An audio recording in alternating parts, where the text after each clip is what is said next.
After the BBC shared my story to the world, I plucked up the courage to launch the social media platforms for my poetry in March 2019, and now it's been a whole year since I started this journey of ours.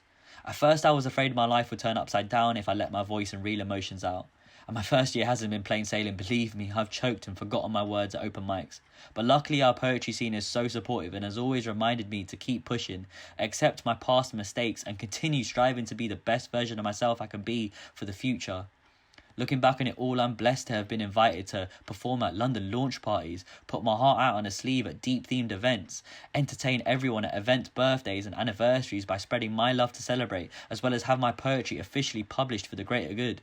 I've had joys performing spoken word on beaches, in theatres, for photography exhibitions and at national poetry slams.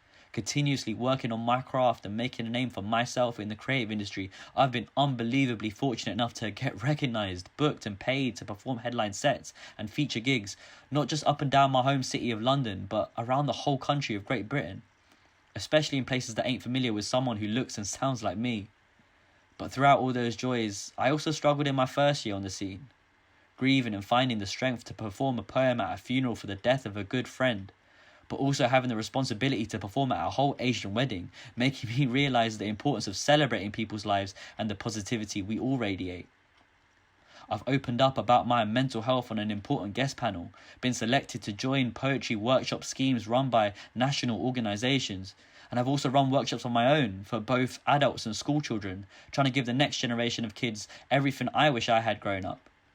I've been invited to share my journey so far on phenomenal podcasts and give a little bit of more hope to others, since writing and performing spoken word poetry literally saved my life. And recently I've connected with my audience through live streams for the first time ever, always remembering we've got to constantly keep pushing ourselves out of our comfort zones and try new things. That's the only way to grow as creatives and human beings. Now, I want to use this first year highlights video to highlight all of you listening and watching. I couldn't have done any of this without your support, unconditional love and confidence in me to achieve something bigger than myself. Thank you to every single person I've met and haven't met yet on this journey. From poetry event hosts to established artists to up-and-coming collaborators to strangers DMing me to the family I've made through this passion. I've got nothing but mad love for each and every one of you.